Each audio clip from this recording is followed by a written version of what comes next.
No domingo passado nós falamos sobre política e interesses. Nós olhamos para a palavra de Deus e entendemos como as nossas visões de mundo são simplistas demais. E como elas, distorcidas pela queda, acabam afetando a forma como eu e você fazemos as nossas escolhas.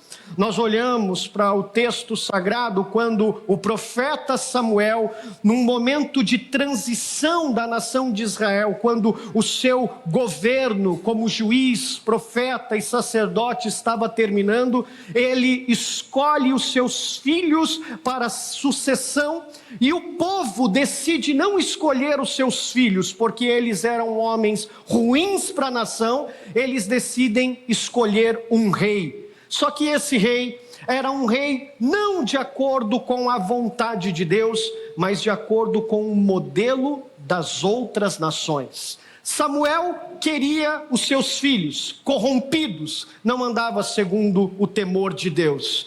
O povo não queria os seus filhos por conta da sua corrupção, mas também não queriam a vontade de Deus, queriam um rei segundo o modelo das outras nações. Nossas visões distorcidas sobre o que queremos faz com que eu e você tenhamos escolhas segundo os nossos próprios interesses.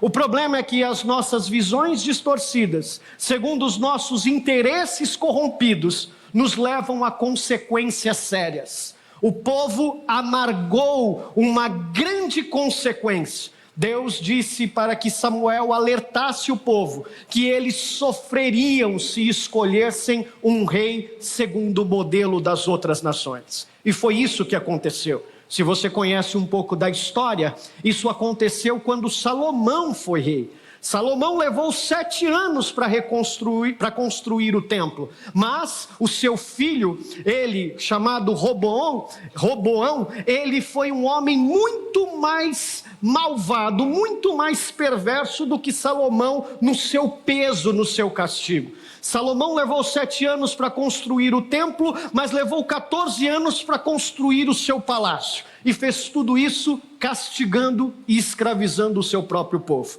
Quando o povo chegou em Roboão e pediu clamor, misericórdia, nos ajude, porque o seu pai foi muito cruel conosco, Roboão disse o seguinte: se o meu pai era um homem perverso, castigava vocês, era pesado, o meu dedinho mindinho é muito mais pesado do que o meu pai.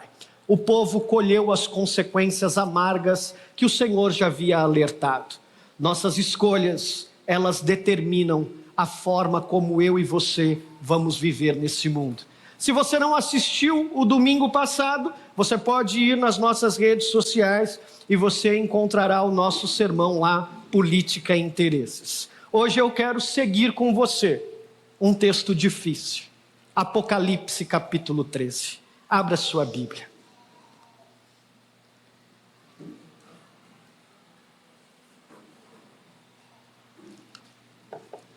Apocalipse é o último livro da Bíblia.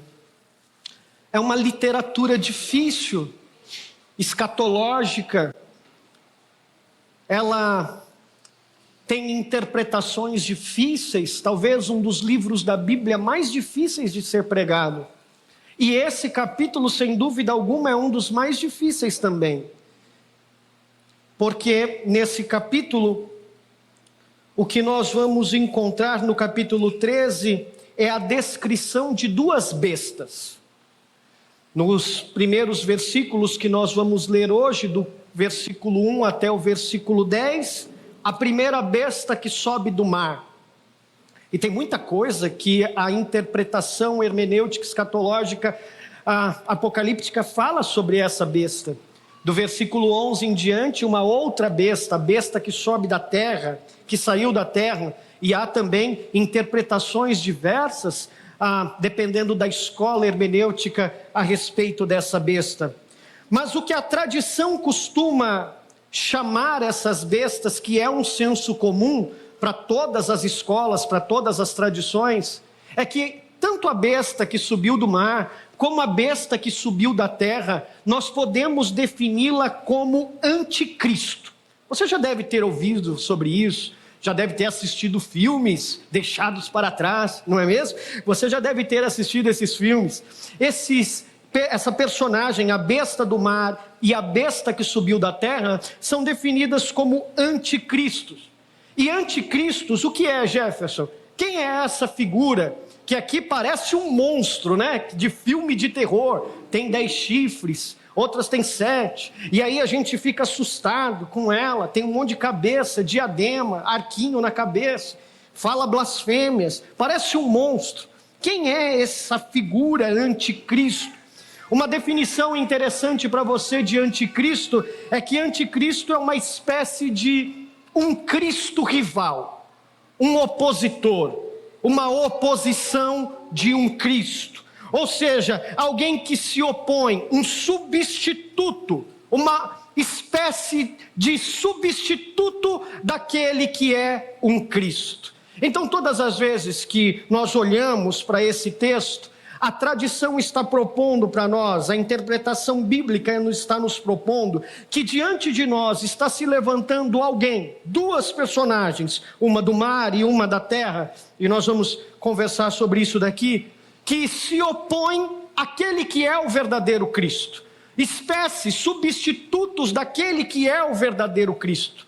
Estão subrogando para si a adoração daquele que é o verdadeiro Cristo, a autoridade daquele que é o verdadeiro Cristo. Apocalipse 13, do versículo 1 a 10. Hoje eu quero conversar com vocês sobre política e adoração. Versículo 1 diz assim, fique com a sua Bíblia aberta. Vi uma besta que saiu do mar, tinha 10 chifres, 7 cabeças, com 10 coroas, uma sobre cada chifre, e em cada cabeça um nome de blasfêmia. A besta que vi era semelhante a um leopardo, mas tinha pés como os de urso e boca como a de leão.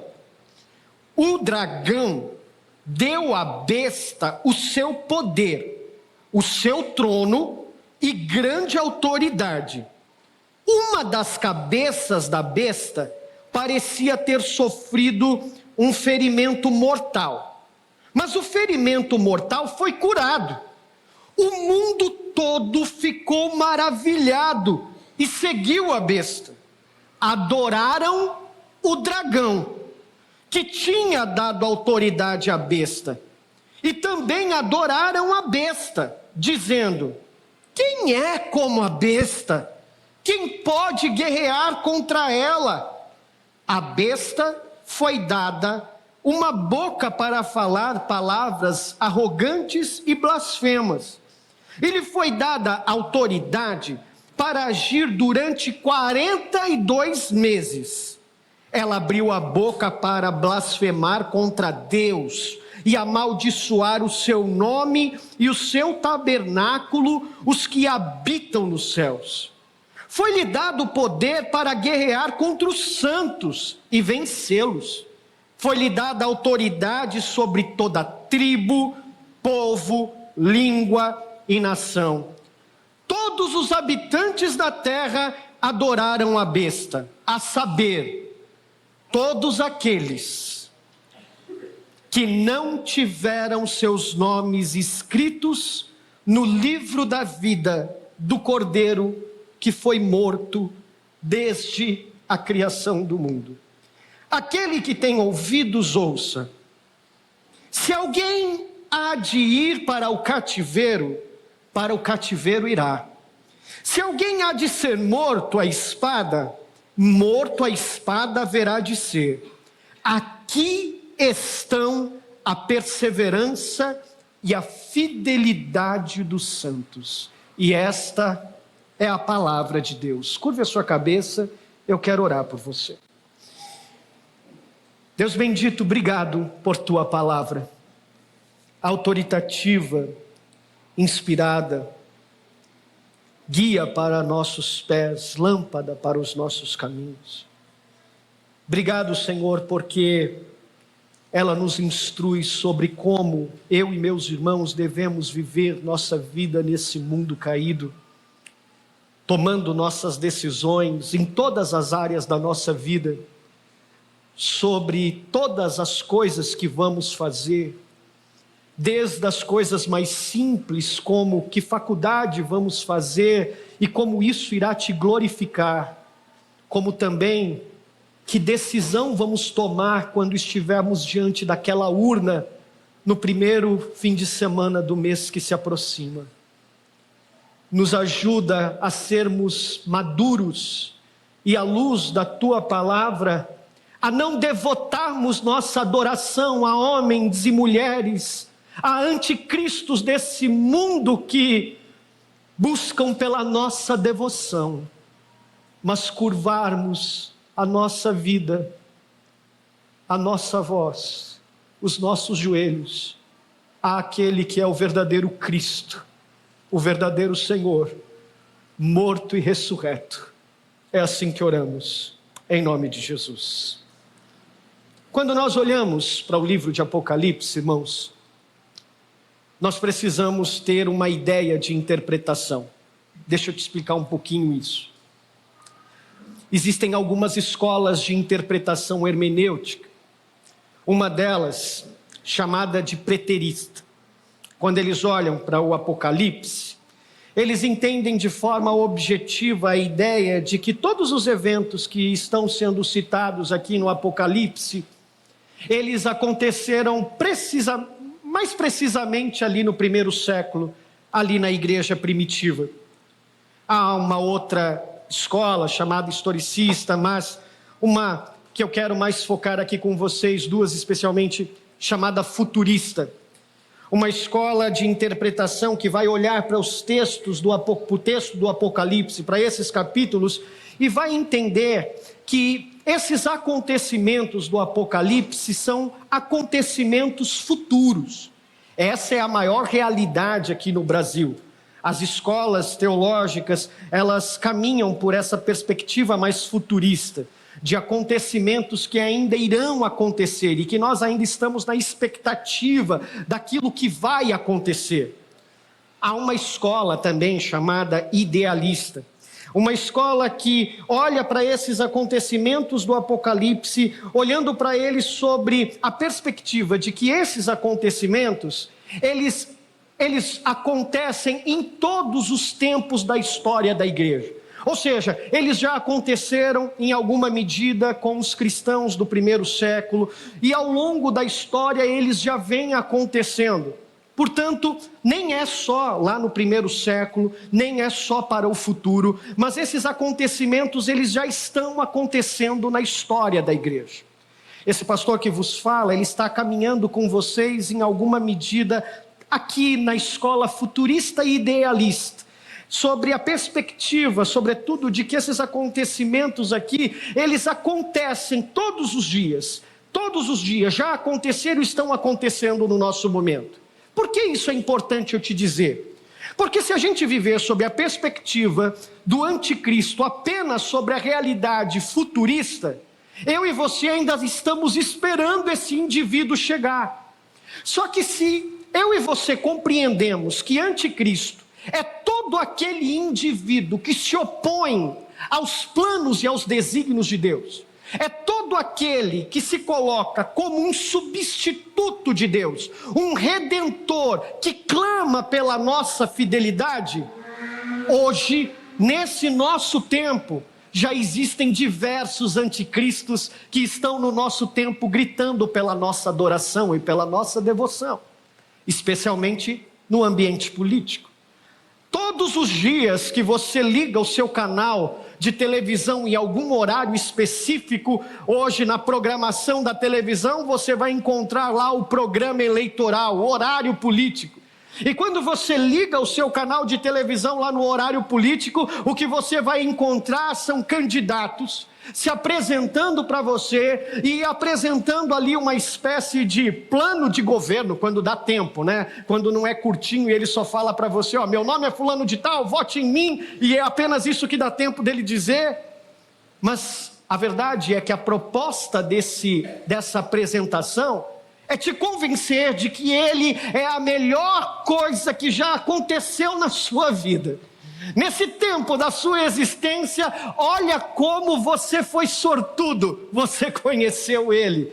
E sua vida não será mais a mesma se no dia da eleição você não fizer a escolha de votar nele. Porque quando você votar nele, a sua vida vai mudar. Porque ele vai melhorar a rua onde você mora. Aqueles buracos não vão mais existir. Aquela árvore que está incomodando na frente da sua casa, você vai ligar para ele no gabinete, eles vão mandar tirar, ainda que a forma da poda seja horrível, ainda que ele mate a árvore, não importa, ele vai resolver os teus problemas. A vida com ele vai ser diferente, vai ser mais especial. Ele vai resolver o problema da fome, ele vai resolver o problema da corrupção. No governo dele não vai acontecer, não vai ter rachadinhas. Não, o gabinete dele vai ser um gabinete maravilhoso. As coisas vão acontecer da forma que elas devem acontecer. Enfim, não importa qual é a sua ideologia, não importa de que lado eu e você estamos a partir das nossas convicções políticas. Não importa se a sua bandeira é azul ou se é vermelha, não importa se você é coxinha, se você é mortadela, não importa se você é comunista, marxista, socialista, liberal, não importa o que você é. Todos nós temos convicções e visões sobre quais são modelos que são melhores ou não são melhores para uma sociedade mais justa, modelos melhores para a nossa sociedade. A verdade é que todos aqueles que estão se colocando para nós como homens e mulheres aptos para resolver os nossos problemas a partir das nossas convicções, prometem coisas para mim e para você que eles não podem cumprir. No mundo caído, meu irmão, desde o Éden eu e você estamos acreditando em uma história que nos levou a mentiras e corrupções que estão nos levando à destruição. Nós tínhamos tudo e trocamos tudo por nada porque acreditamos em ideologias, em histórias, em promessas.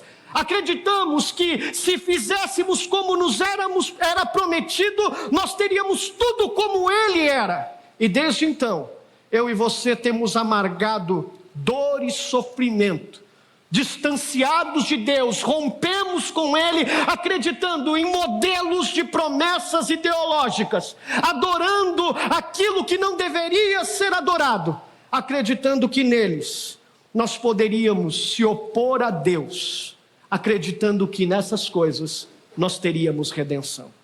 Portanto, o que eu quero dizer para você, a partir desses modelos de interpretação, não é que qual é certo, qual é errado.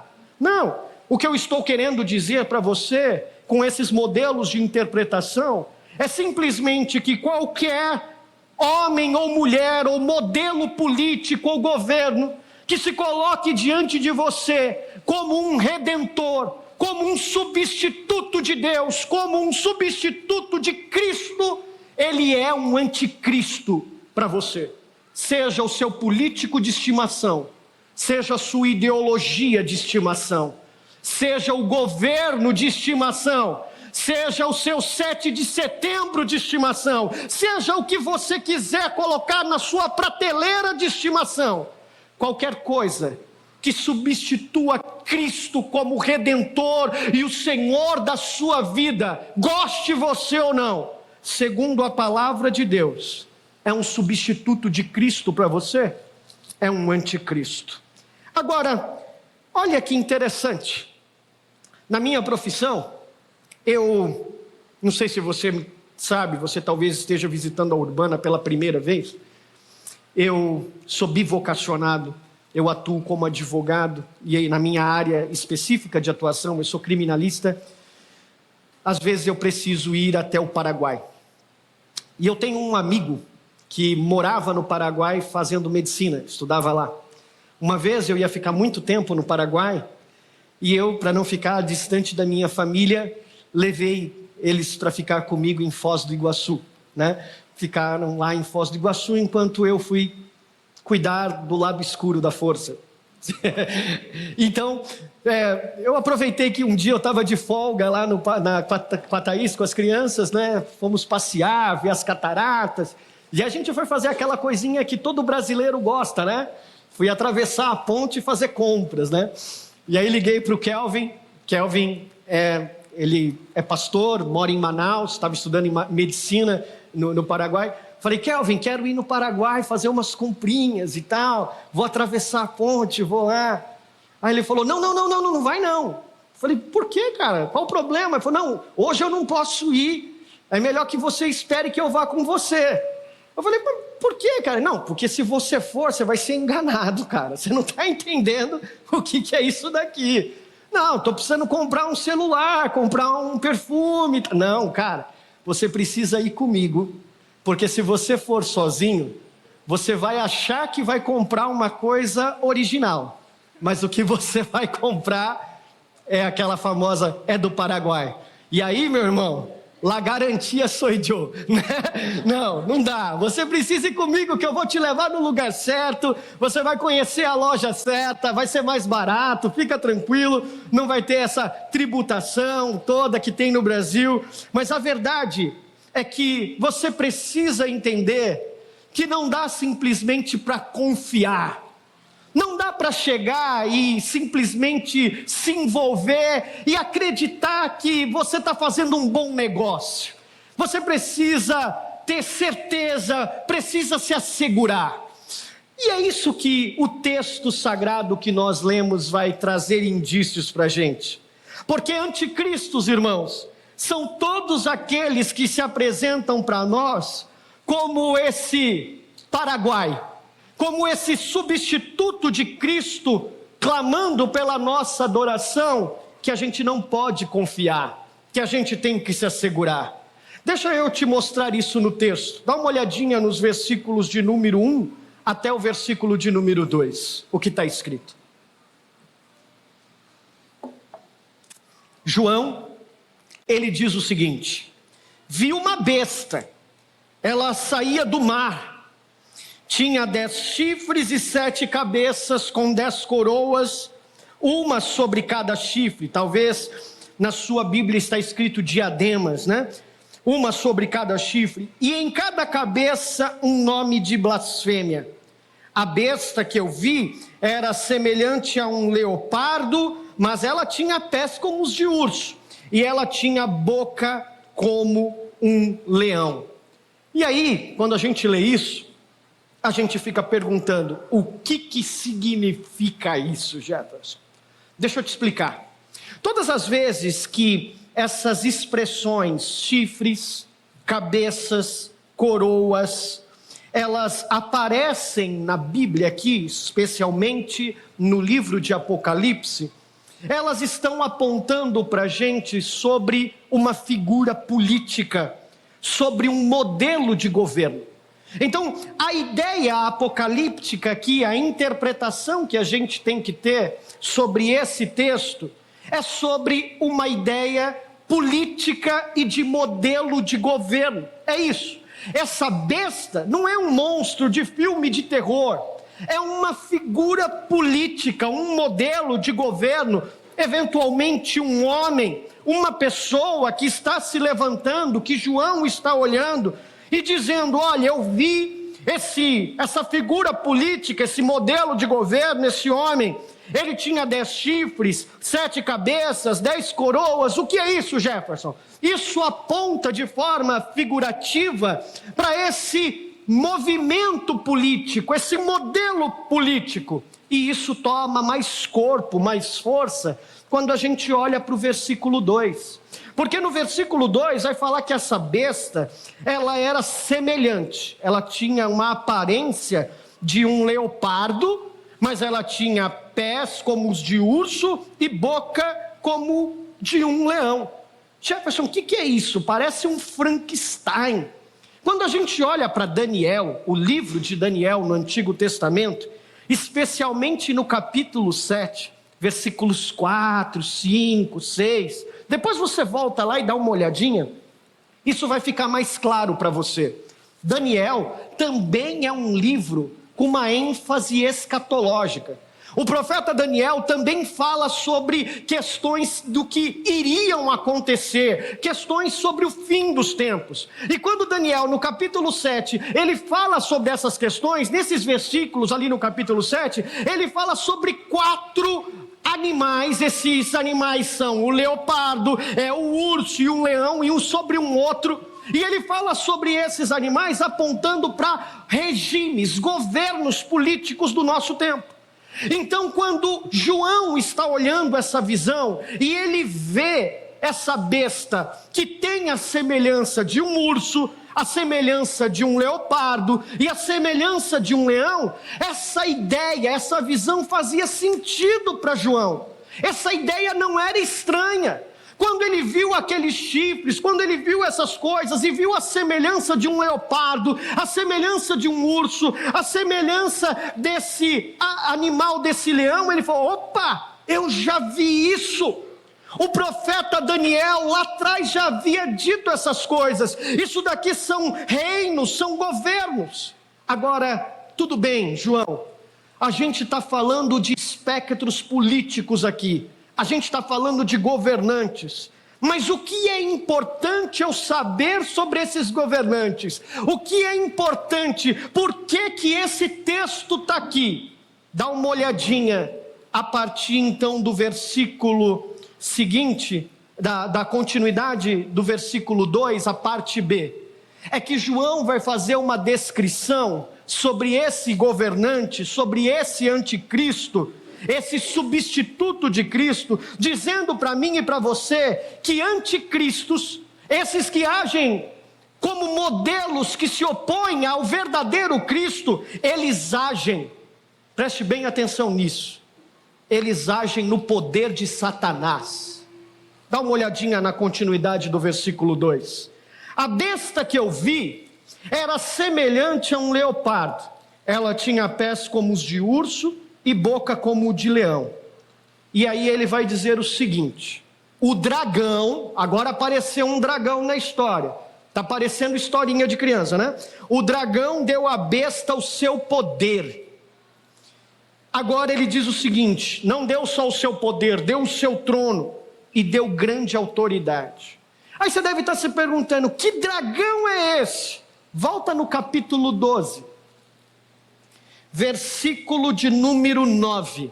Vamos descobrir que dragão é esse, porque eu estou propondo para você que anticristos, aqueles que são substitutos do verdadeiro Cristo, eles agem no poder de Satanás.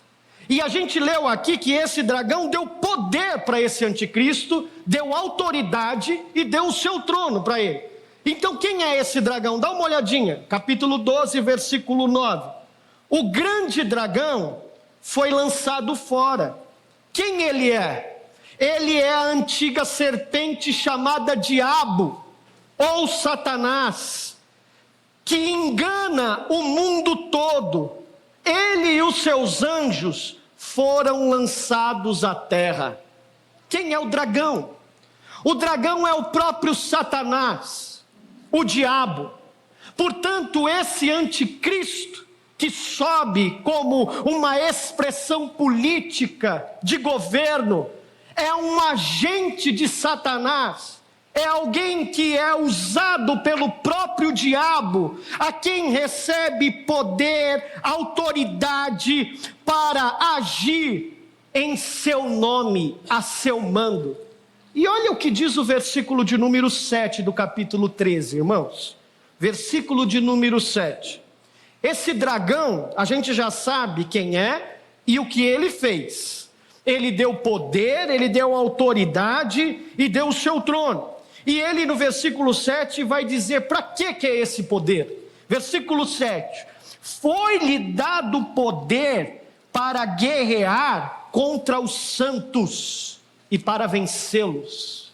E olha o que mais. Foi-lhe dado autoridade sobre toda tribo, povo, língua e nação. Satanás, meus irmãos, está delegando poderes a um anticristo a fim de que ele seja um substituto redentivo de Cristo. Mas você já deve ter lido ou lembra de algum lugar que isso aconteceu. Mas não da forma como está acontecendo aqui, mas de uma maneira que ele tentou fazer isso também. Você se lembra? Lucas, capítulo de número 4, versículo de número 5. Quando o verdadeiro Cristo estava num monte, ele estava sendo tentado por este mesmo dragão, por este mesmo Satanás. E o diabo levou ele a um lugar, mostrou-lhe num relance todos os reinos da terra, do mundo, e disse para ele: se você me adorar, se você dobrar os seus joelhos diante de mim, se você devotar a sua adoração para mim, eu darei a você toda a autoridade, todo o poder, todo o esplendor desse mundo. Então o Senhor Jesus Cristo, aquele que é o verdadeiro Cristo, ele disse o seguinte: está escrito, adore o Senhor, o seu Deus, e só a Ele preste culto. Aquilo que Satanás não conseguiu com aquele que era o verdadeiro Deus, aquele que é o Filho unigênito de Deus, naquele que é o único Cristo, o único Redentor, aquele que de fato pode mudar a minha e a sua vida, aquele que de fato pode se apresentar para mim e para você, não num programa de televisão, mas aquele que de fato pode se apresentar na sua vida, como se apresentou para o apóstolo Paulo, e dizer para você: eu posso mudar o seu casamento, eu posso mudar a história com seus filhos, eu posso mudar as lutas que você passa, eu posso salvar você dessa depressão que você está. Esse Cristo, que de fato pode mudar quem somos, não a partir dos remédios desse mundo, mas a partir de quem Ele é. Esse Cristo não cedeu às tentações do dragão, e por isso o dragão busca substitutos. Ele busca outros que vão clamar pela nossa fidelidade, propondo para nós outros modelos redentivos. A esses nós chamamos anticristos. Portanto, todos aqueles que se levantam nesse tempo, especialmente agora, nessa época política, clamando pela sua fidelidade, com poder, com autoridade, com governos firmes, acreditando que são salvadores e dizendo que eles podem e acontecem, porque se eles estiverem no poder, o Brasil será diferente. Sinto em decepcioná-lo, irmãos. Sem dúvida alguma, os governos são ferramentas de justiça e Deus usa por sua graça comum todos eles, direita e esquerda, para serem instrumentos de justiça, goste você ou não. Mas todos eles, sem dúvida alguma, foram afetados pelo pecado. E todos eles que se colocarem como redentores de você, salvadores de uma nação, na verdade são anticristos que se levantam recebendo o poder de Satanás, são agentes de Satanás para dominar povo, língua, tribo e nação, a fim de que possam escravizar pessoas, a fim de que possam dominá-las. Essa é a grande verdade. Jefferson, o que você está querendo dizer para mim é que qualquer modelo político que diga que ele é o Salvador e o Redentor, na verdade, ele é um anticristo, porque ele está se colocando como um substituto daquele que é o verdadeiro Redentor? Sim, é isso que eu estou te dizendo. Não sou eu que estou te dizendo, é a palavra de Deus. E qualquer anticristo que se coloque como um Redentor, na verdade ele é um agente de Satanás, porque é dele que ele recebe autoridade para acontecer e para fazer. É isso que eu estou te dizendo. Agora, quando nós acreditamos nisso, e é possível acreditar nisso, a gente transforma a nossa admiração, porque não tem problema a gente ter admiração por modelos, por pessoas. Tem muita gente séria na política, tem muita gente séria, tem muitos modelos sérios, e glória a Deus por isso. Tem muita gente engajada, fazendo a diferença. Na Bíblia houve muitos homens que Deus usou, o próprio profeta Daniel, que eu citei aqui para vocês, e a gente vai ver alguns exemplos desses aqui nessa série ainda, quando chegar mais para o fim da série. Não tem nenhum problema a gente admirar pessoas por sua influência na vida pública, não tem problema. Agora o problema é quando a gente transforma a nossa admiração em adoração, porque a adoração ao anticristo, aliás, a adoração que nós devemos é só ao verdadeiro Cristo e não ao anticristo. Deixa eu te mostrar isso no texto, para que fique mais claro para você. Dá uma olhadinha no versículo 13 e 4. Versículo 3 diz o seguinte: uma das cabeças dessa besta parecia ter sofrido um ferimento mortal. Lembra que ela tem várias cabeças, uma das cabeças parece que tomou, a gente não sabe muito bem o que aconteceu, mas um ferimento na sua cabeça. Mas esse ferimento foi curado. A gente também não sabe como foi curado, mas a gente vai entender um pouquinho quando a gente olha para a besta da terra, o que aconteceu para que fosse curado, mas o ferimento foi curado. E aí olha só a consequência desse milagre. Um ferimento mortal, parece que a besta ia morrer, mas agora foi curado milagrosamente. Olha a consequência: o mundo todo ficou maravilhado e seguiu a besta. Olha o versículo 4: adoraram o dragão, que tinha dado autoridade à besta.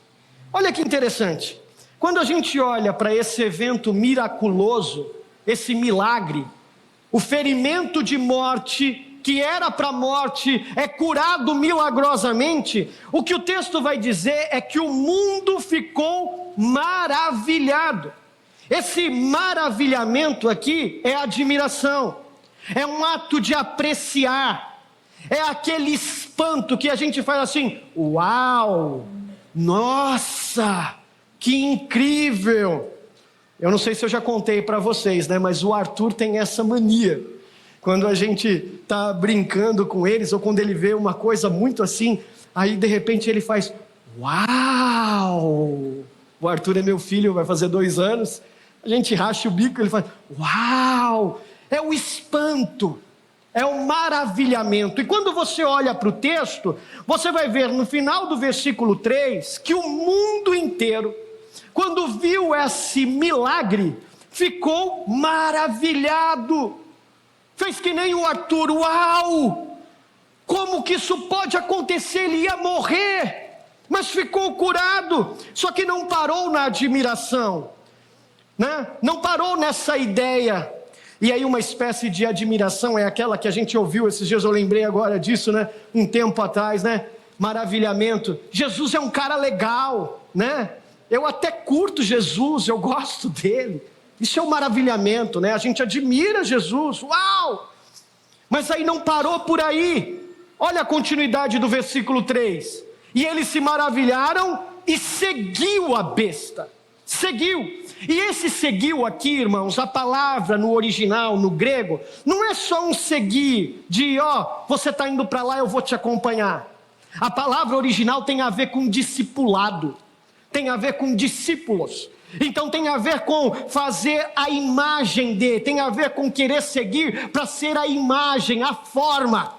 Então quando o texto está falando que o mundo se maravilhou e seguiu a besta, tem a ver com uma adoração, a forma de querer ser igual a ela. Então o que está acontecendo aqui é que as pessoas transformaram a sua admiração política por esse governante em adoração. Maravilharam-se por o que ele estava fazendo, acharam espetacular suas propostas políticas, acharam especial demais quem ele era, e ao invés de votar, simplesmente começaram a devotar. Quando a gente confunde o nosso voto com devoção, quando a gente confunde a nossa admiração com adoração, quando a gente confunde a nossa responsabilidade cívica com culto a político, a gente começa a fazer idolatria política com os nossos candidatos. E a gente percebe que a gente começa a esquecer que a Bíblia manda a gente dar a César o que é de César e a Deus o que é de Deus. E a gente começa a confundir a nossa responsabilidade, a responsabilidade com o nosso compromisso cívico, com aquilo que é de César, com o nosso compromisso com a nossa cidade e o nosso compromisso com aquele que é o nosso verdadeiro Redentor. A gente não ora mais, a gente não conversa mais sobre a palavra de Deus com os nossos filhos, mas a gente adesiva o nosso carro, a gente vai em comício político, a gente faz todas essas coisas, porque a gente vota, mas devota, porque a gente transforma a nossa adoração, a admiração passa a ser um culto aos nossos candidatos. Só que a gente se esquece que Deus não divide a sua glória com ninguém, meu irmão. Deus não divide o seu senhorio com nenhum anticristo que clame pela nossa fidelidade.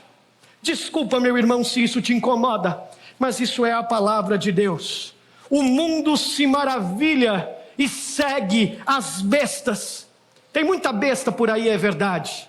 Mas essa é o anticristo, é só essa, é verdade. Mas,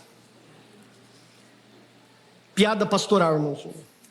O historiador Arnold Toynbee, ele disse o seguinte: o mundo, preste atenção nisso, o mundo está pronto para endeusar qualquer novo César que consiga dar à sociedade caótica unidade e paz.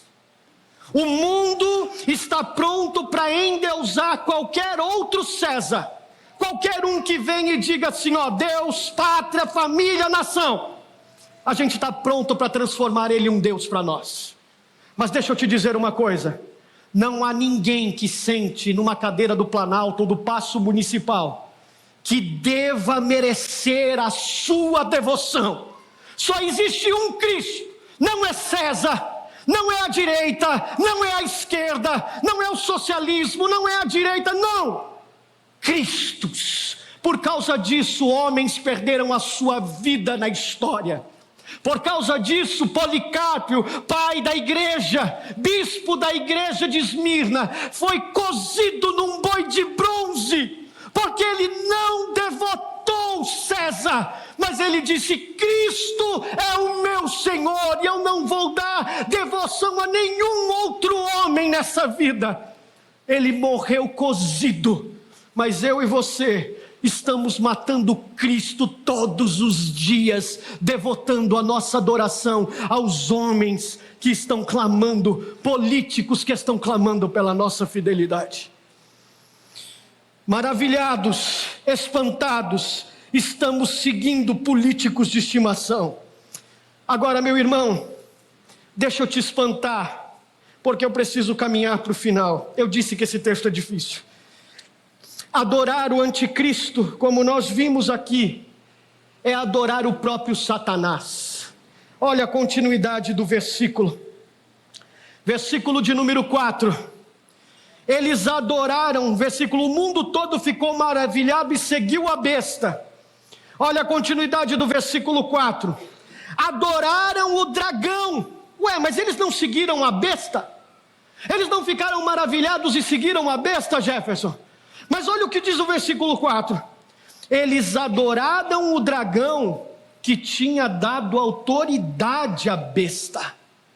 Em última hipótese, meus irmãos, quem adora substitutos de Cristo, quem adora opositores de Cristo, quem adora aqueles que clamam pela nossa fidelidade, se colocando como redentores no lugar de Cristo, estão acreditando que estão adorando redentores que vão nos salvar, mas estão adorando, como diz o texto, o próprio dragão, o próprio Satanás, porque a besta age em nome dele, e não em seu próprio nome. A besta recebeu dele poder e autoridade, é um agente de Satanás, acreditando que eu e você estamos fazendo escolhas certas, idolatrando esses homens. Nós estamos idolatrando, na verdade, o próprio diabo, que dá autoridade e poder à besta. A besta está em segundo plano, e é por meio de anticristos que Satanás está governando este mundo, por modelos redentores falsos. Agora olha que curioso, é que para nos iludir, isso acontece por meio de falas falsas. Olha a continuidade do versículo. Eles também adoraram a besta, porque sem dúvida alguma ela está amando do Satanás, mando do diabo. Então eles dizem: quem é como a besta? Quem pode guerrear contra ela? Talvez você não conheça, mas essas falas, para o povo que está lendo da época, a audiência da época é uma fala conhecida. Essas perguntas: quem pode guerrear contra a besta? Quem pode fazer como ela faz? A audiência da época conhecia essas histórias, essas perguntas. Isso são ecos do Antigo Testamento, de Êxodo capítulo 15, de Salmo capítulo 35, que diz: quem é como tu, Senhor? Quem é que pode fazer maravilhas como o Senhor faz, Senhor? Em outras palavras, os leitores e os ouvintes do Apocalipse estavam familiarizados com isso, e eles sabiam que o que estava acontecendo aqui é o diabo fazer um Paraguai com a besta, daquilo que somente deve ser devotado àquele que é o verdadeiro Cristo, aquele que somente pode receber a nossa adoração, somente aquele que pode de fato nos salvar de quem nós somos. Mas como o diabo não pode ser original, então ele dá aos seus substitutos aquilo que somente Deus pode receber. Quem é como a besta? Quem é que pode fazer como ela faz? E é isso que a gente faz, não é? A gente leva os nossos candidatos para apresentar para as pessoas, e a gente faz isso, né? Quem é que pode fazer como ele faz? Ninguém! Somente ele pode fazer isso. Vote no meu candidato. Cuidado, meu irmão, para que você não esteja devotando. Agora a pergunta que fica, Jefferson, para nós encerrarmos: continue me amando, tá? Como eu faço, Jefferson, para não devotar? Como é que eu faço para não transformar minha admiração em adoração? E acredite, irmãos, eu tenho muitos amigos políticos, tenho muita gente próxima, gosto muito desse tema. Como eu consigo, Jefferson, ser responsável com o meu dever? Como essa comunidade pode ser responsável?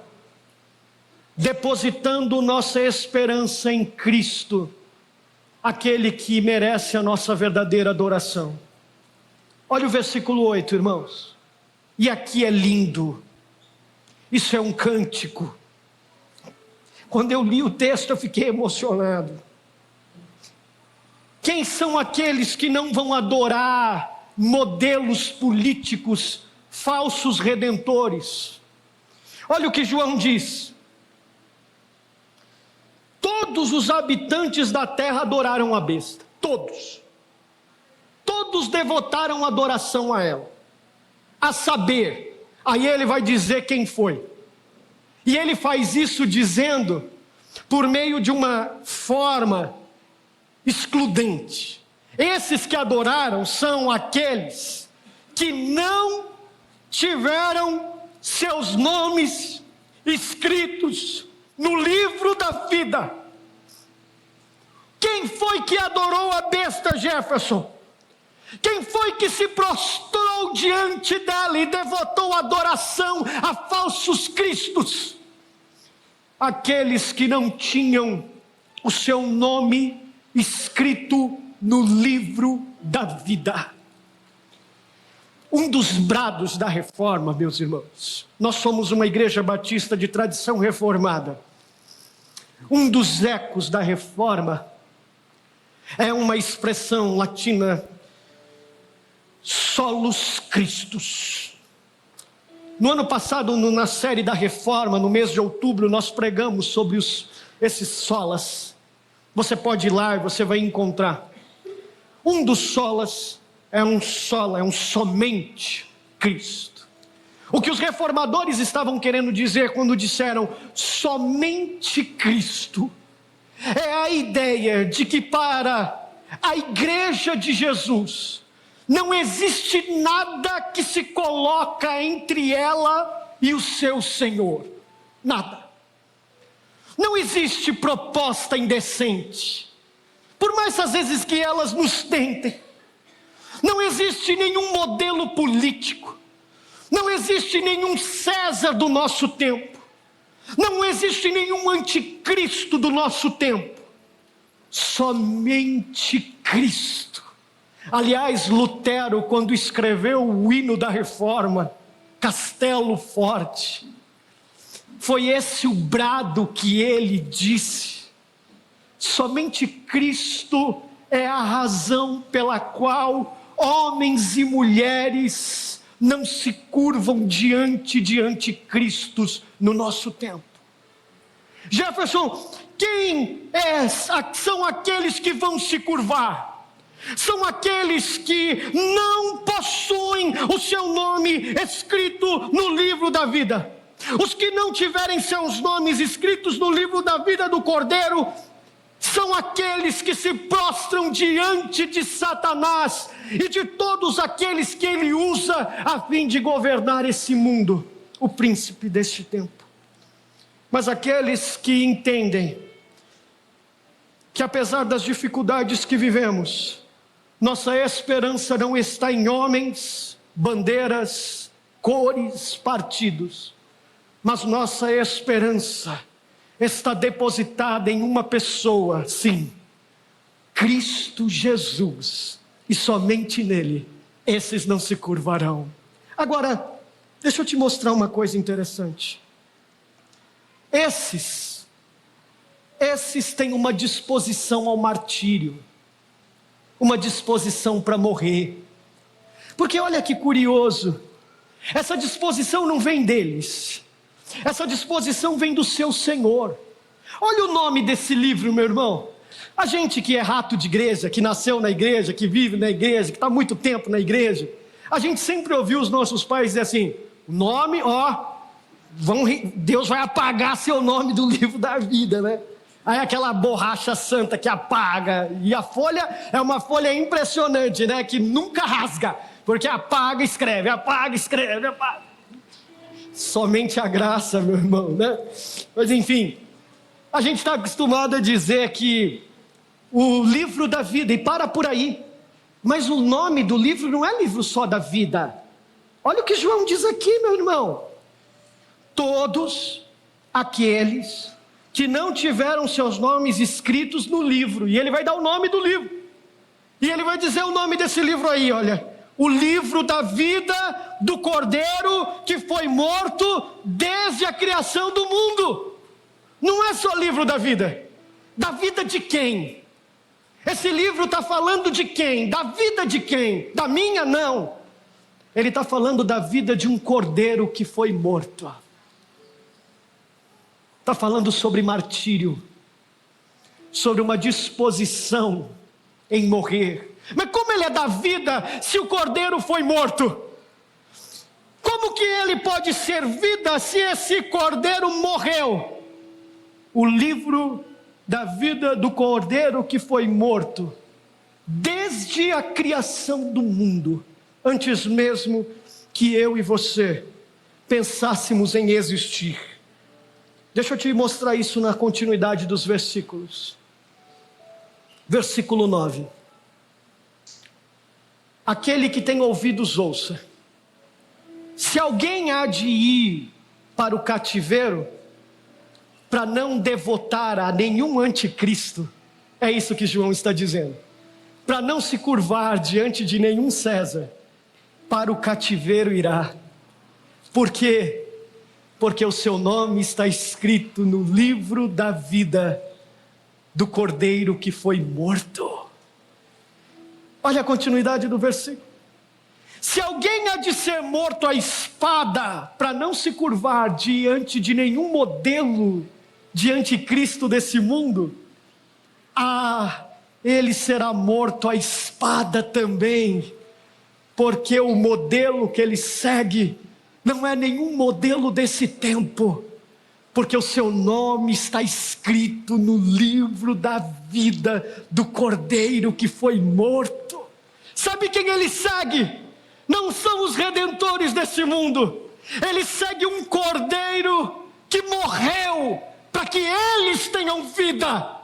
Então a disposição deles é morrer às causas do Rei, é se curvar diante daquele que morreu primeiro, para que eles tenham vida. E olha como João termina. Como eu devo perseverar, Jefferson? Aqui estão a perseverança e a fidelidade dos santos. Aqui está o modelo para você votar, mas não devotar. Morra pelas causas do Rei, se necessário for. Pague o preço, se necessário for, mas não se venda por R$100 no dia da eleição. Pague o preço se for necessário, mas não faça campanha para gente que você não conhece e não confia. Não se venda por partidos ou ideologias, porque você deve a sua adoração a um Cristo que já morreu por você. É a Ele que você deve a sua adoração. Dá uma olhadinha para eu encerrar com você então. Quem é esse Cristo que você deve sua adoração? Capítulo 5 de Apocalipse, versículos 6 e 10. Quem é esse Cristo, Jefferson, que já morreu por mim? Versículo 6 do capítulo 5. Eu vi um cordeiro. Ele parecia estar morto, em pé, no centro do trono, cercado por 4 seres viventes e pelos anciãos. Ele também tinha chifres. Aquilo era só uma paródia. Esse que se levantou do mar é só um Paraguai. 7 olhos, que são os 7 Espíritos de Deus enviados a toda a terra. Ele se aproximou, recebeu o livro da mão direita daquele que estava sentado no trono. Ao recebê-lo, os 4 seres viventes e os 24 anciãos prostraram-se diante do Cordeiro. Cada um deles tinha uma harpa e taças de ouro cheias de incenso. São as orações dos santos, daqueles que perseveraram até o fim. E eles cantavam um cântico novo. E o que eles diziam é o que eu e você, quando estivermos diante dele, os que morrerem às causas do Rei cantarão. Tu és digno de receber o livro e de abrir os seus selos, pois foste morto e com teu sangue compraste para Deus gente de toda tribo, língua, povo e nação. Tu os constituíste reino e sacerdotes para o nosso Deus, e eles reinarão sobre toda a terra. Louvado seja o nome de Jesus Cristo. Se você então quer adorar esse Deus junto comigo, eu quero convidar você a curvar sua cabeça e orar. Eu quero te dar 1 minuto para que o seu coração possa refletir sobre a sua verdadeira adoração. Porque talvez você não adore um político, mas talvez você está adorando o seu filho. Talvez você está adorando o teu marido, a tua mulher, e você tem visto nele um redentor. Nada que se coloque diante de Deus merece a tua adoração senão Ele. Deus, obrigado por tua palavra, porque ela é difícil, mas apesar de todas as suas dificuldades, ela nos revela quem somos, quem tu és, as nossas limitações, a nossa incapacidade, o nosso pecado. Perdoa os nossos pecados, redime o nosso coração idólatra, que se curva diante de falsos deuses, que prometem para nós redenção e fidelidade, mas no final nos desamparam, como desde o Éden estamos experimentando. Ajusta, calibra o nosso coração e nos faz devotarmos a Ti a nossa verdadeira adoração. Não aos Césares desse mundo, não aos ídolos e aos senhores desse mundo, mas a Ti, ó Cordeiro que foi morto e ressuscitou. E com Teu sangue garantiste povo de toda língua, tribo e nação. Maranata, Te esperamos ansiosos, ó Deus. Te aguardamos.